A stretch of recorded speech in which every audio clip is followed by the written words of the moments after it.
Olá! Hoje a gente vai explorar a vida e o legado de uma figura, assim, fundamental na história cristã. Gregório Magno.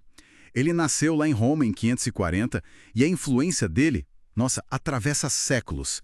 A gente tem aqui uma biografia detalhada e a ideia é pegar o essencial sobre quem ele foi e por que ele ainda importa, sabe? Vamos lá. Vamos sim. É interessante porque Gregório surge num momento muito de transição, né? Roma e a igreja passando por crises enormes. E a importância dele vai além da religião. Ela toca na administração, na diplomacia, até na formação cultural da Europa Ocidental. O fascinante mesmo é como ele combinou uma fé, assim, muito profunda com uma ação prática super eficaz. Interessante isso.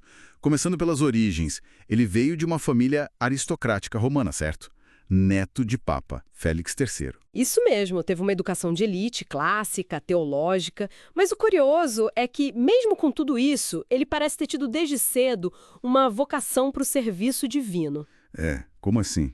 Bem, ele usou a herança do pai para fundar mosteiros para ajudar os pobres. Isso já mostrava uma humildade, uma caridade, bem no começo da vida dele, né? Já damos uma pista do caráter e essa inclinação se refletiu na carreira dele na igreja. Com certeza. Ele foi ordenado diácono e logo pegou umas missões diplomáticas bem delicadas. Por exemplo, ele foi para Constantinopla tentar mediar o tal cisma dos 3 capítulos. Ah, aquela disputa teológica complicada sobre Cristo? Exatamente. Que estava dividindo o Oriente e o Ocidente. Ali ele já mostrou tipo uma mistura rara de tato diplomático com firmeza teológica, sabe? Entendi. E essa habilidade deve ter sido super necessária quando ele virou Papa em 590, né? Porque o cenário em Roma não estava nada fácil. Epidemia, um caos total. Assumir o papado naquele contexto exigia muito mais que liderança espiritual. Exigia gerenciar a crise no nível mais básico. E aí a gente vê o pragmatismo dele brilhando. E como ele fez isso? Como ele conseguiu conciliar, sei lá, o lado espiritual com essa necessidade tão prática, no meio dessa confusão toda? Parece pesado. Foi impressionante, de verdade. Ele organizou a distribuição de comida de um jeito super sistemático, usando os recursos da igreja para aliviar a fome mesmo. Supervisionou missões de ajuda, fez reformas administrativas para a gestão ficar mais eficiente. A visão dele era clara.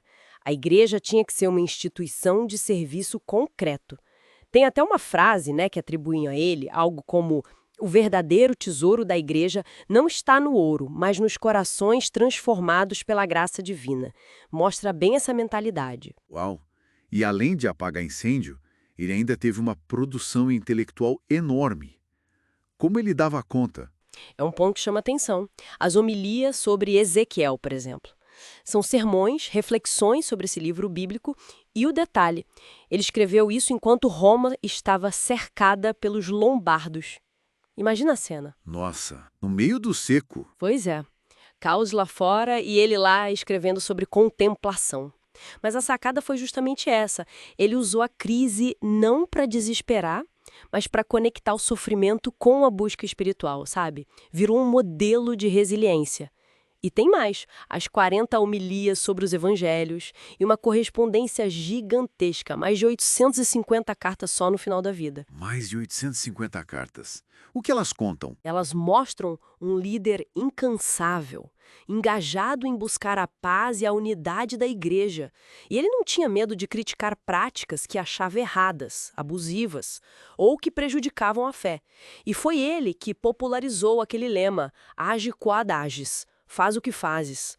Um chamado para o foco, para a presença no momento. Algo muito útil naquela época e talvez hoje também, né? Com certeza. E falando em ações que duraram, aquela missão para a Inglaterra anglo-saxã é um ponto alto, né? Sem dúvida. Mandar o Agostinho de Cantuária para evangelizar os anglo-saxões. Isso moldou a história religiosa e cultural da Inglaterra de um jeito profundo. É uma das iniciativas mais famosas dele. E é curioso ver a imagem dele, muitas vezes com uma pomba no ouvido. Simboliza a inspiração divina, claro, mas também essa autoridade usada com sabedoria, como se ele estivesse ouvindo um conselho superior para agir. Faz sentido. E, no geral, qual foi o impacto mais duradouro dele na tradição cristã aqui no Ocidente? Olha, a influência dele na prática da penitência foi bem marcante. Ele via não só como punição, mas como um caminho de mudança interior, de reconciliação. Isso ajudou a formar a confissão como a gente conhece. Claro, sempre tem debates teológicos sobre pontos específicos da obra dele, mas o impacto geral é inegável. Quando ele morreu, em 604, deixou essa marca, um líder servidor que tentou equilibrar a tradição com as necessidades da época, sempre com humildade e um olhar para os mais vulneráveis. Então, resumindo essa nossa exploração, fica a imagem de um líder de muitas faces, né? Um gestor de crise, um pensador profundo, um diplomata habilidoso e, acima de tudo, um pastor dedicado ao serviço, especialmente para quem mais precisava. A vida dele parece mesmo um exemplo forte de como a fé pode virar ação concreta, que transforma. Exatamente. E isso até levanta uma questão interessante para a gente pensar. Essa forma como Gregório conseguiu integrar a gestão de crises tão agudas, uma visão espiritual tão forte e um cuidado social ativo numa época dificílima, será que essa abordagem tão integrada, esse equilíbrio entre o pé no chão e olhar para o alto, não poderia de alguma forma inspirar a gente a lidar com os desafios complexos de hoje? Mesmo fora do contexto religioso? Fica aí a